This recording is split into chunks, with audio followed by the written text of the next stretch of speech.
Assalamualaikum warahmatullahi wabarakatuh. Hamdanillah wassalli ala Rasulillah Muhammad ibn Abdillah. La haula wala quwata illa billah, amma ba'du. Bapak Ibu jemaah sekalian yang rahmat Allah Subhanahu wa taala. Kesempatan kali ini kita akan melanjutkan pembahasan zakat. Pertemuan sebelumnya membahas zakat fitri, sekarang kita masuk kepada pembahasan zakat mal. Jadi zakat itu ada dua macam itu ya, zakat fitri dan zakat mal.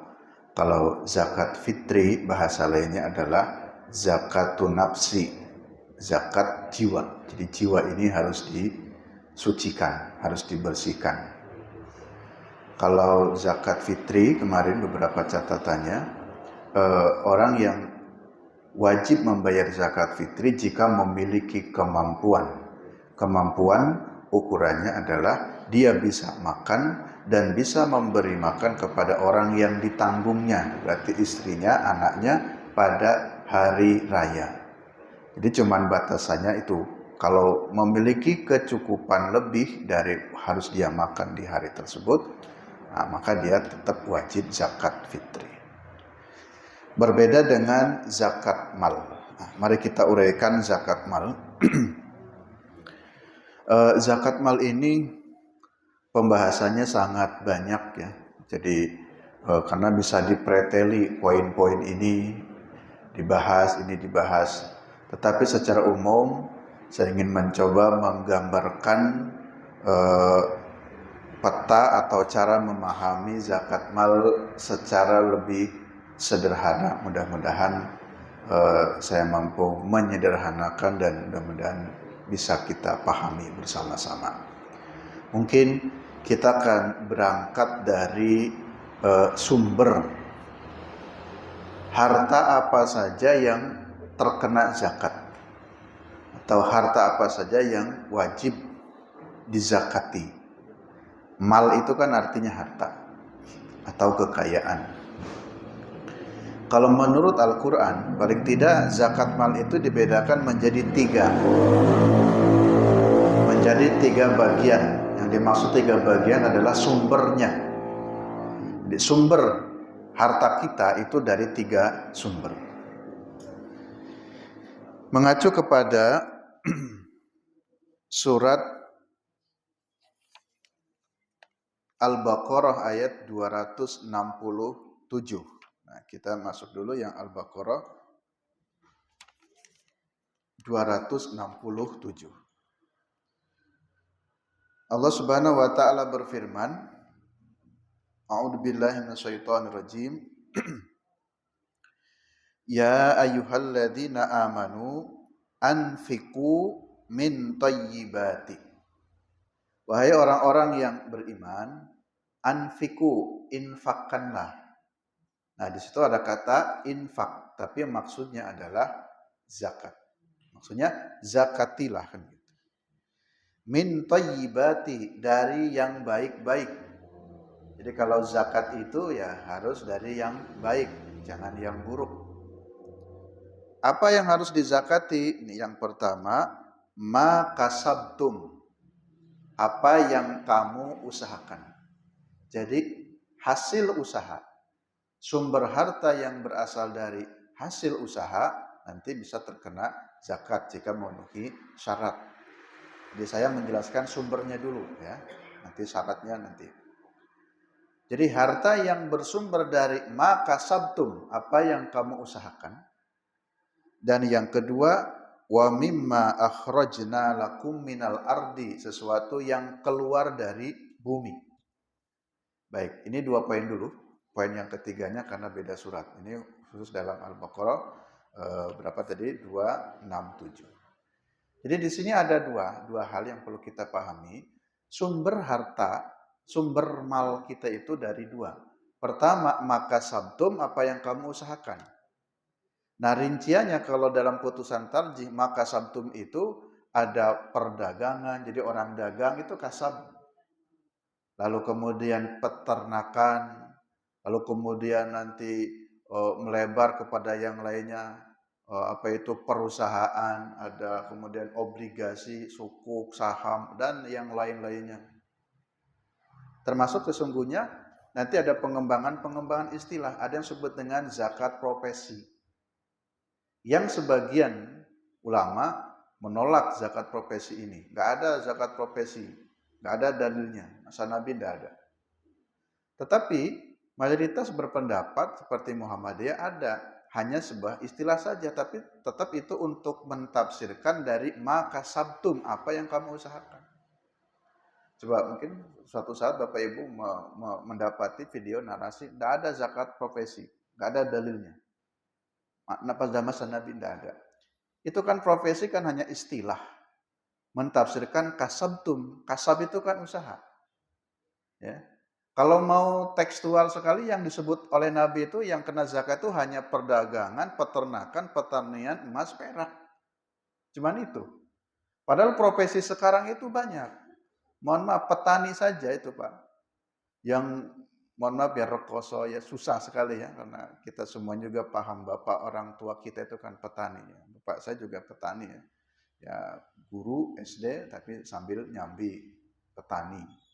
Orang bersawah itu kan udah capek, kepanasan, kehujanan, itu zakatnya besar 5%, 10%.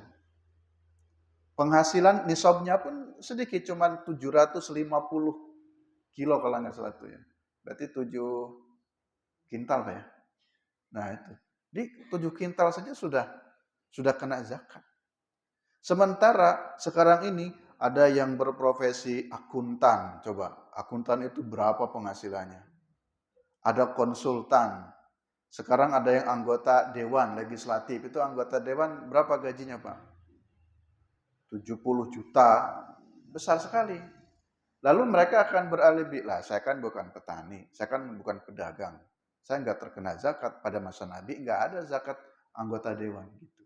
Jadi kalau mau tekstualan begitu, memang mana zakat profesi nggak ada dalilnya, memang betul. Tapi kan ini memahami profesi itu sebuah usaha. Nah usaha ini dari mana? Kasabtum. Gitu. Nah yang kemarin saya singgung, Basnas pun yang sekarang tanda kutip ya lagi ya persoalkan diskusi ya problem ini menggunakan istilah zakat penghasilan gitu. Jadi yang terkena potongan ini yang kemudian sekarang kita akan diskusikan itu dengan menggunakan zakat penghasilan. Istilah saja. Nah, jadi sesungguhnya kalau istilah itu jangan terlalu apa ya kalau saya itu ya urgen sekali, nggak ada dari nabinya. Ya kita tafsirnya, maka kembali ke dalil dulu, dalilnya ini, penjelasannya ini, masuknya ke bagian mana. MUI juga pernah memutuskan tentang zakat ini apa YouTuber yang suka bikin konten-konten itu ya, konten kreator. Itu penghasilannya besar Pak. Anak-anak muda sekarang itu sepertinya nganggur di rumahnya tapi penghasilannya banyak. Nah itu apa enggak kena zakat? Atas nama apa? Dia pedagang bukan, petani bukan, peternak bukan. Jadi kalau saklakan pada masa Nabi yang disebut hanya itu. Maka itu mau disebut istilah profesi, mau disebut sekarang mungkin ada istilah zakat penghasilan, penghasilan dari ngonten. Nah itu kena zakatnya. Itu sesungguhnya memaknai dari maka sabtum, apa yang kamu usahakan atau mudahnya hasil usahamu. Jadi usahanya apa saja nanti jika nanti masuk nisab itu bisa kena zakat. Nah ini sumber ya. Mau jualan apa kemarin Pak? Kecap nggak apa-apa, tapi kan juragan kecap. Penghasilannya nisabnya ya besar juga bisa kena zakat. Jadi apapun kasabnya. Yang kedua, wa mimma akhrajna lakum minal ardi, sesuatu yang keluar dari bumi. Nah, jadi sesuatu yang keluar dari bumi. Yang keluar dari bumi itu nanti dikategorikannya itu seperti ya pertanian ya, yang konkret itu kalau pertanian memang pada masa Nabi sudah disebut dalam hadisnya. Jadi pertanian, lalu kemudian perkebunan, lalu kemudian perkembangannya dalam zakat kontemporer itu apa yang pertambangan. Nah itu orang ada yang punya tambang secara personal saham-saham itu atau secara swasta ya, yang beberapa waktu yang lalu rame ya, jadi pemerintah membuat aturan bahwa ormas itu boleh mengelola tambang. Akhirnya ya yang terjadi benar, terjadilah tarik tambang itu. Jadi menjadikan konflik ya di dalam ormas, dalam segala macam itu karena tadi ya satu sisi mohon maaf ya ini sisi politisnya ya sepertinya baik memberi kesempatan kepada kaum muslimin mengelola tambang, tapi sesungguhnya di sisi yang lain itu tidak baik sesungguhnya. Madorotnya juga besar ya, termasuk kami di Muhammadiyah juga itu kontroversi dan lebih banyak yang menolak jangan diterima tambang itu karena tadi walaupun ada manfaatnya tapi madorotnya juga banyak. Tapi pengelola tambang atau hasil dari tambang itu bisa terkena zakat ya. Itu nanti masuk dalam tafsir wa mimma akhrajna lakum minal ardi, sesuatu yang keluar dari bumi. Baik, ini yang kedua. Yang ketiga, sumber zakat itu, ini saya buka-bukanya susah di halaman berapa. Yang ingat saja. Di dalam Al-Quran, tapi suratnya lupa. Yang zakat sumber itu adalah dari simpanan. Kalau tadi kan hasil usaha, kemudian hasil bumi, nah sekarang ini simpanan. Jadi Bapak Ibu punya simpanan, ini bisa kena zakat.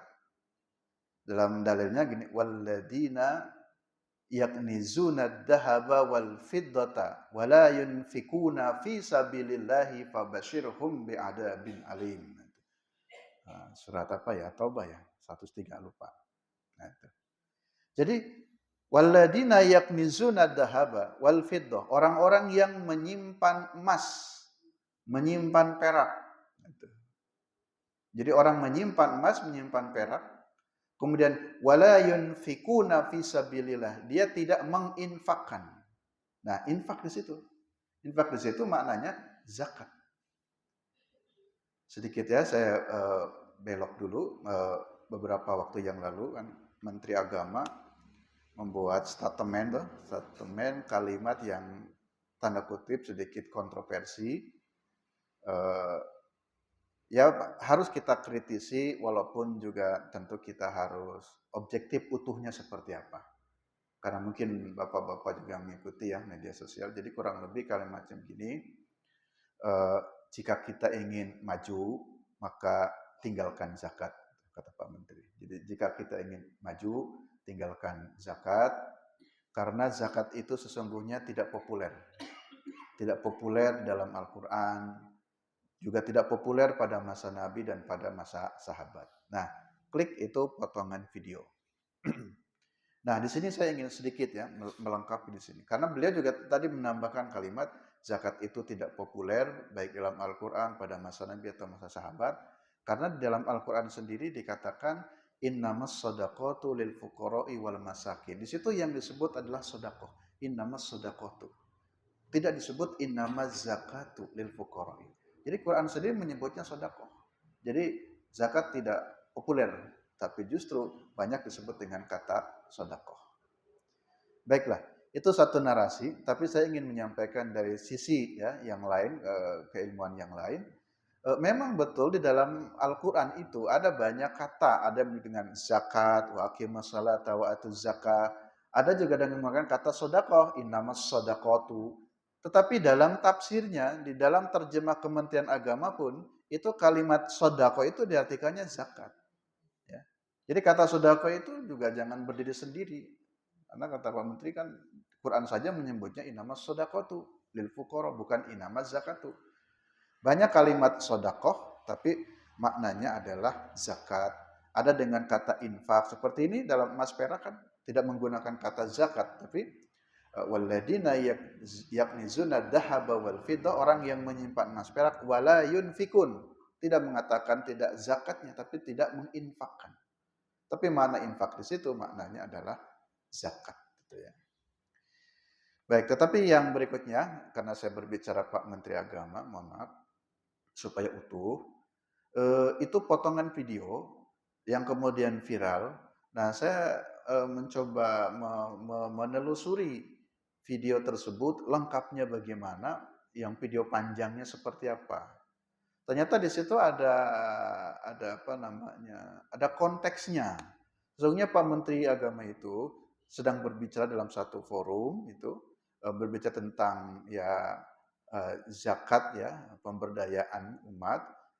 Substansi yang diinginkan atau yang disampaikan Pak Menteri itu adalah kalau kita membangun umat ini tidak cukup cuman sekedar mengandalkan zakat gitu. Karena di masyarakat itu justru lebih populernya, lebih familiarnya sodakoh, infak gitu. Sekarang Bapak Ibu di masjid sini yang sudah bisa berzakat berapa orang? Cum? Paling berapa orang? Dan dipotongnya berapa? 2,5%. Tapi coba di masjid sini, ada program apa? Monggo Bapak Ibu yang mau sodakoh, wah semuanya sodakoh. Walaupun mohon maaf istilah orang yang nggak punya pun, saya sodakoh Pak, saya 50.000, 100.000, nggak ngitung-ngitungan saya sudah nisab apa enggak. Gitu. Istilah sisi kemanfaatan bahasa lain, ya mendorong umat ini ya, bukan hanya mengandalkan dana zakat. Orang yang bisa berzakat mungkin hanya sekian persen, yang dikeluarkannya pun hanya 2,5%. Tapi kalau memaksimalkan zakat, infak, sodakoh, nah itu kan potensinya luar biasa. Nah, kira-kira sedang ingin mengatakan begitu substansinya. Tapi sudah ada konfirmasi atau klarifikasi permohonan maaf dari Menteri Agama. Baik, jadi saya lanjutkan ya, karena tadi supaya juga jangan menjadi potongan kalimat saya yang belum tuntas. Jadi Pak Menterinya sudah meminta maaf atas beberapa kalimat yang tidak tepat. Baik, kembali ke sini. Jadi yang ketiga itu simpanan. Nah, apa yang dimaksud simpanan yang terkena zakat menurut Al-Quran adalah simpanan emas, simpanan perak. Ya, ibu-ibu yang punya suami satu cukup, jangan banyak menyimpan emas ya. Cukup emas suami aja ya. Jangan banyak menyimpan emas, itu tidak kena zakat ya. Jadi nyimpanin emas. Nah, jadi emas dan perak itu kena zakat. Tapi nanti rinciannya itu detail ya. Nanti baiklah saya kembali ke atas, nanti baru saya rincikan biar poin-pointernya biar mudah. Jadi yang pertama memahami zakat mal itu sumbernya harta yang terkena zakat itu sumbernya dari 3. Pertama hasil usaha, yang kedua hasil dari bumi, dan yang ketiga simpanan. Jadi harta simpanan yang itu simpanan itu maksudnya kena atau sudah masuk nisab. Baik, ini poin pertama bicara sumber. Sekarang yang kedua ketentuan. Sekarang kita akan bicara ketentuan. Ketentuan zakat mal itu ya paling pokok 2 ya, paling pokok. Selebihnya ya itu syarat-syarat yang mengiringi lah, wajib harus muslim, harus balik dan seterusnya berakal ya. Tapi yang paling pokok untuk membedakan 2. Pertama, seseorang terkena wajib zakat mal itu kalau sudah nisab ya. Jadi wajib zakat mal itu kalau sudah nisab. Berapa ukuran nisabnya? Ukuran nisabnya itu adalah 85 gram emas. Itu ukuran nisabnya 85 gram emas.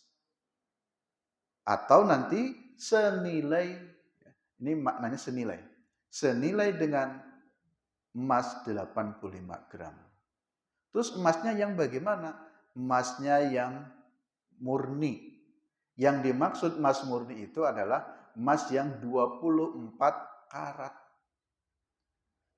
Kan ibu-ibu ya mungkin yang biasa beli perhiasan, Emas itu kan ada modelnya tuh, ada yang 24 karat, terus ke bawah 23 karat, 22, 21, 20, terus sampai ke bawah kalau seingat saya sampai 8 karat itu ada rinciannya.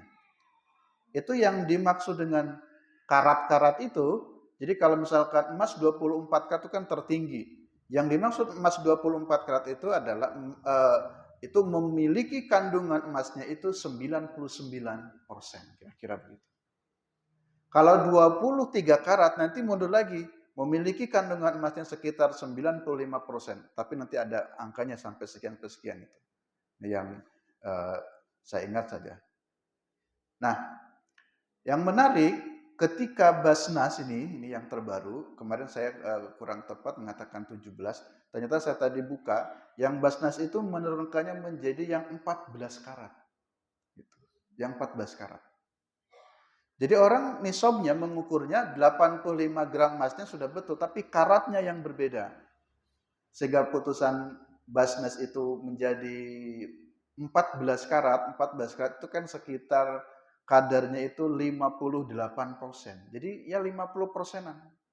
Jadi berarti di situ ada campuran. Jadi jika satu benda ada campuran, ada emasnya yang 14 karat, itu kena zakat. Cuman kalau sudah campuran 50% kan nggak murni Pak ya. Nggak murni. Nah, Pak Yunan kan murni emasnya. Mas Yunan murni. Tapi yang sudah campuran itu Mas Sinten nih kok? Mas Suwarya.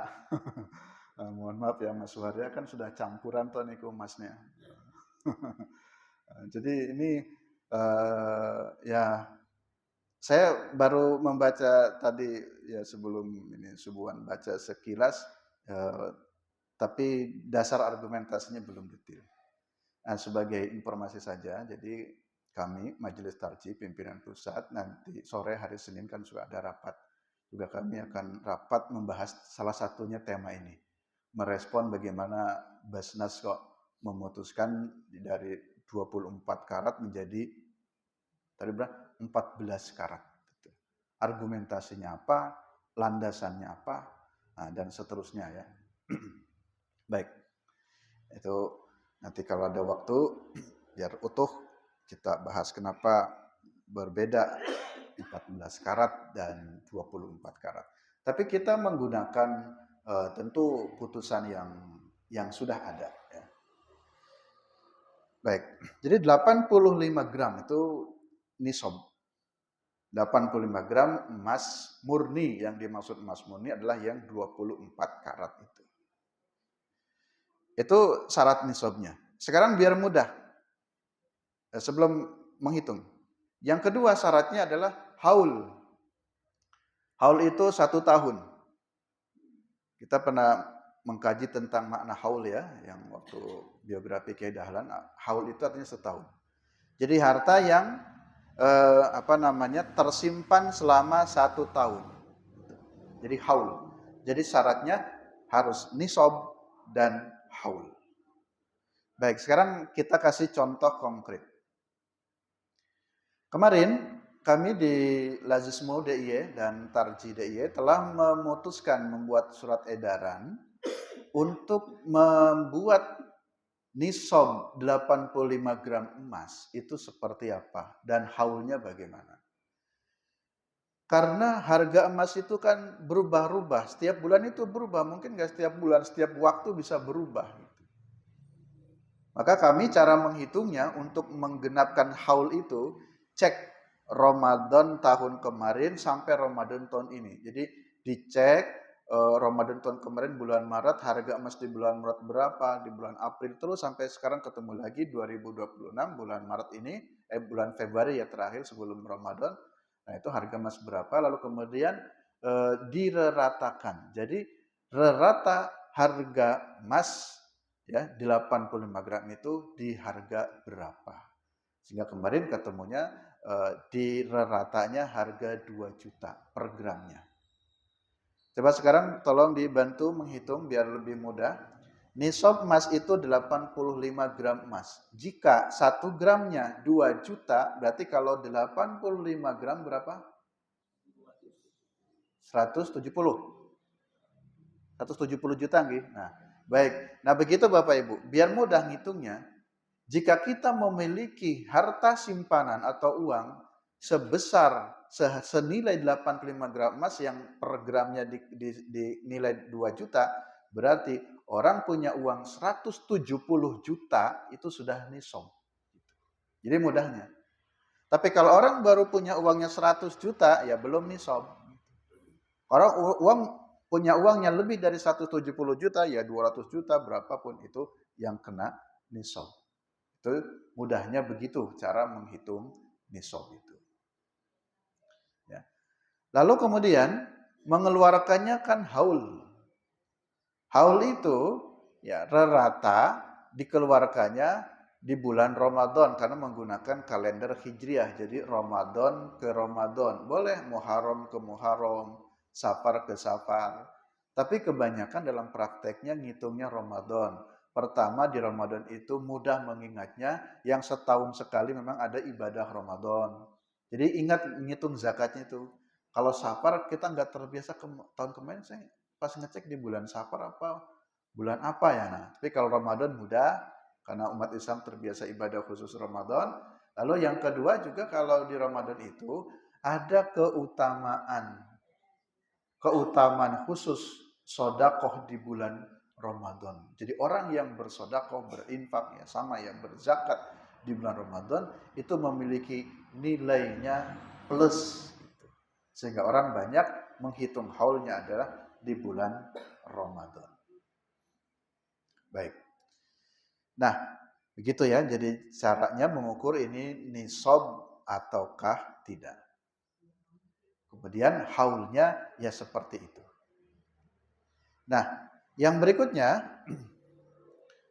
kita bergeser kepada yang simpanan. Nah, ini untuk mengukur harta simpanan. Orang menyimpan uang di bank, itu kan simpanan tuh. Baik deposito atau tabungan biasa atau yang lainnya ya mungkin apa itu saham, sukuk, macam-macam itu. Itu nanti kategorinya kan simpanan.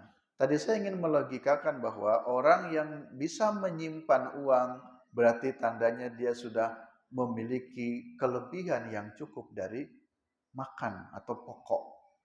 Karena orang tidak bisa makan untuk keseharian, dia mungkin ya tidak punya simpanan sampai nisab. Ya. Jadi nanti dihitung.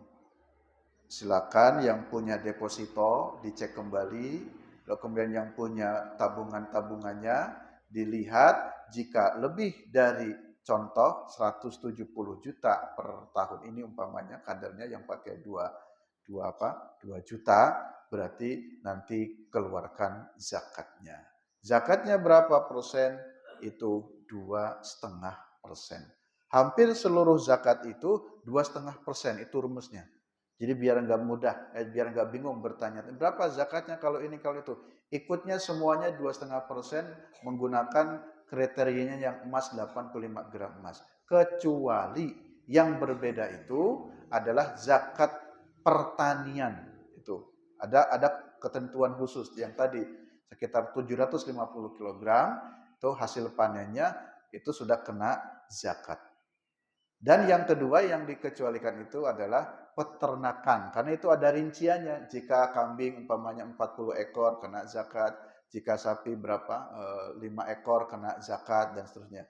Jadi khusus peternakan dan khusus pertanian itu ada ketentuan khusus. Tetapi selebihnya biar mudah mengingat zakat emas, zakat perak, zakat apa ya yang lainnya perdagangan disamakan nanti penghasilan, profesi istilahnya apapun itu masuknya yang mengikuti kadar emas 85 gram dan zakatnya adalah 2,5%. Baik, yang berikutnya. Sekarang khusus kategori simpanan. Jadi harta simpanan itu pertama kategorinya emas dan perak. Itu yang langsung disebut oleh dalil Quran, hadis itu emas, perak. Lalu yang kedua, uang. Kalau dulu Ya mata uang itu ya dengan emas itu. Kalau sekarang kan tidak. Sehingga uang itu sebagai ya alat tukar dan itu juga menjadi bagian dari kekayaan atau harta. Nah, maka itu kalau orang menyimpan uang juga sama. Uang pun sebenarnya kalau dirinci itu dibedakan Pak dalam diskusi zakat itu. Uang kertas itu sesungguhnya kan uang kertas itu eh, putusan yang kemudian. Karena pada masa Nabi nggak ada uang kertas sesungguhnya. Yang kemudian dirubah pada abad keberapa itu. Sehingga para ulama juga beristihad lagi bahwa uang kertas pun sama terkena zakat. Ya sekarang kita tidak perlu mempersoalkan logam ataukah kertas, tapi nilai saja. Nilai uang yang seharga 85 gram emas itu terkena zakat. Yang berikutnya, tanah. Nah, Bapak Ibu ada yang punya tanah? Mungkin tanahnya banyak, ada yang juragan tanah ini. Mungkin ada yang juragan tanah umpamanya. Lalu ada yang punya kendaraan banyak. Saya ketemu orang, ya ini konsultasi zakat. Ya dia punya sertifikat tanahnya banyak. Saya punya sertifikat tanahnya ya banyak. Terus kendaraan juga punya 9 katanya. Punya kendaraannya punya 9. Tapi saya nggak tanya itu mobil dan motor atau motor saja atau saja. Banyak sekali Bu. Ya karena ini untuk semuanya suami, istri, anak-anak jadi masing-masing punya kendaraan. Jadi beliau sebut ya sekitar 9 punya kendaraannya. Nah, di sini dalam putusan tarjih dibedakan. Ya. Jadi apa itu? Simpanan tanah dulu kita contoh. Orang punya simpanan tanah, nanti tanah itu dikategorikan jika tanah itu untuk menjadi kebutuhan pokok. Kebutuhan pokok itu apa? Untuk rumah, tempat tinggal. Maka itu tidak terkena zakat. Misalkan saya beli tanah seharga 200 juta. Tapi tanah ini memang untuk saya persiapkan buat rumah. Rumah itu kategori pokok. Maka itu tidak terkena zakat walaupun harga tanah itu 200 juta.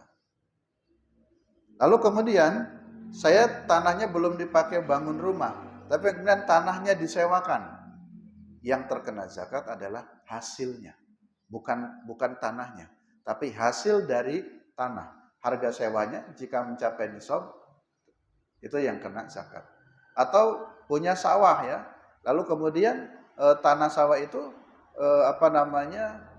ditanami padi atau apa, lalu hasil dari tanah itu menghasilkan panen, yang panennya itu mencapai nisab, itu yang kena zakat. Jadi bukan harga tanahnya. Itu poin pertama yang dimaksud simpanan tanah. Lalu yang kedua, dalam putusan tarjih ini, simpanan tanah yang terkena zakat itu adalah yang jika dia membeli tanah atau invest tanah, tetapi memang tujuannya untuk dijual lagi. Jadi istilahnya untuk menjual belikan tanah. Bakul ya.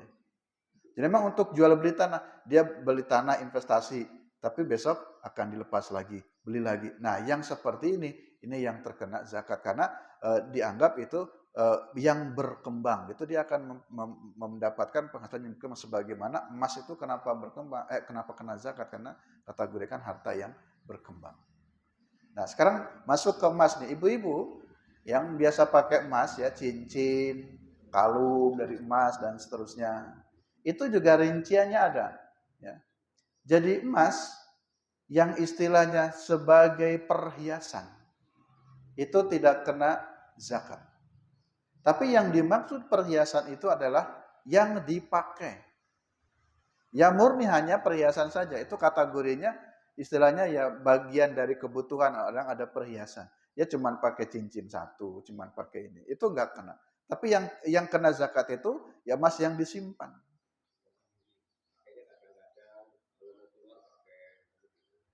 Ya. Nah, maka ibu-ibu kalau nggak kena ingin zakat, itu semua kalungnya pakai saja semua. Tapi di sini tetap kan ini hanya ngakali saja, ngakali untuk tidak mau zakat, ya enggak juga ya. Jadi paham yang ngakali. Ya seperti begini, kan nisob nih, punya uang 170 juta tadi itu nisob.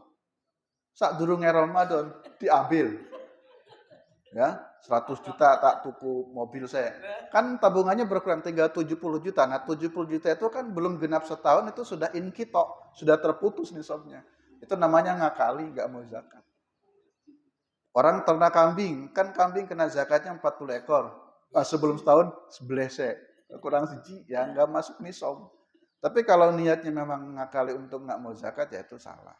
Gitu. Tapi kalau dalam perjalanan kita punya tabungan 200 juta, aduh ini ada keluarga sakit, kan diambil tuh uang tentu berobat. Habislah dalam perobatan 100 juta.